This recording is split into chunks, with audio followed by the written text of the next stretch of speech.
কৃতি ছাত্রছাত্রীদের সম্বর্ধনা অনুষ্ঠান 2024 অনুষ্ঠিত হয়ে গেল এই দিন 28 জুলাই রবিবার বর্ধমান শহরের বর্ধমান মিউনিসিপ্যাল হাই স্কুলে। পরিচালনায় Bardhaman science and nature club, সহযোগিতায় government aided teachers and non teaching staff welfare association. অনুষ্ঠানের সূচনায় রবীন্দ্র প্রতিকৃতিতে মাল্যদান, উদ্বোধনী সঙ্গীত, সম্মানীয় অতিথিবৃন্দদের সমবেত প্রদীপ প্রজ্বলন এবং প্রধান অতিথি বর্ধমানের পৌরপতি মাননীয় পরেশচন্দ্র সরকারের মনোমুগ্ধকর বক্তব্য। এদিনের কর্মসূচিতে সংক্ষিপ্ত সাংস্কৃতিক অনুষ্ঠানের পাশাপাশি উচ্চ মাধ্যমিক এবং মাধ্যমিক কৃতী ছাত্রছাত্রীদের বরণ এবং উপহার প্রদান করেন সংস্থার শিক্ষক শিক্ষিকা এবং উপস্থিত অতিথিবৃন্দ।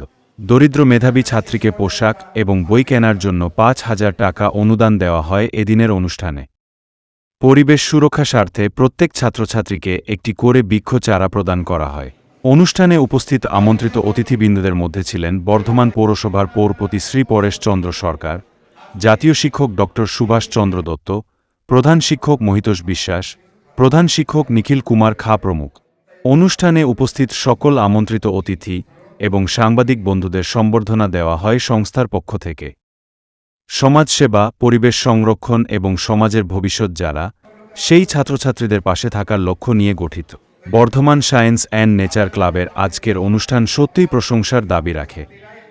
বিশেষ সংবাদদাতা, ব্লু লাইট নিউজ। একটা প্রজেক্ট, যে কোনো প্রজেক্ট আমাদের জীবনে বড় হতে হলে আমাদের প্ল্যানিং দরকার, এটা হচ্ছে প্রথম কাজ। এবং আমাদের যে টেকনোলজিক্যালি ডেভেলপ ব্রেন আমাদের জেনারেশন, আমরা চেয়ারের এই ধারে আছি বলে গার্জেন এবং টিচাররা তাদের হাতে মোবাইল দেখলে আমাদের মাথাটা গরম হয়ে যায়।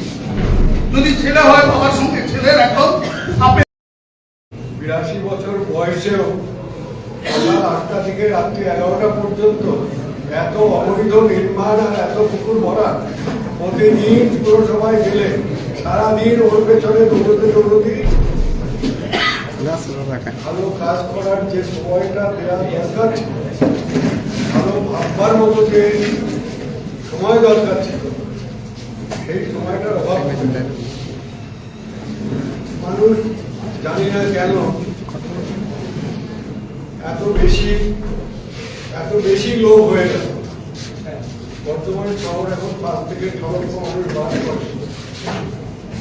মানুষের মধ্যে লোভ লালসা এত বৃদ্ধি পেয়েছে, ওই আমরা গ্রামার পড়াতাম ইংরেজিতে, ওই পাংচুয়েশন ছিল আর কি, তারিখ কমা কোলন ফুল স্টপ ইত্যাদি কোনটা কোন জায়গায় বসবে, in order to make a sentence তার একটা নিয়ম বিধি ছিল বা আছে আর কি।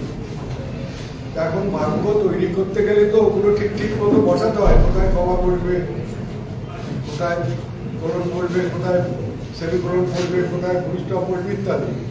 এখন বর্তমান সমাজের কিছু মানুষ কোনো অবস্থাতেই কোনো পাংচুয়েশন মেনে চলে না, নিয়মের ধরাবাঁধা গণ্ডির মধ্যে থাকতে চায় না, নিয়ম ভাঙবে।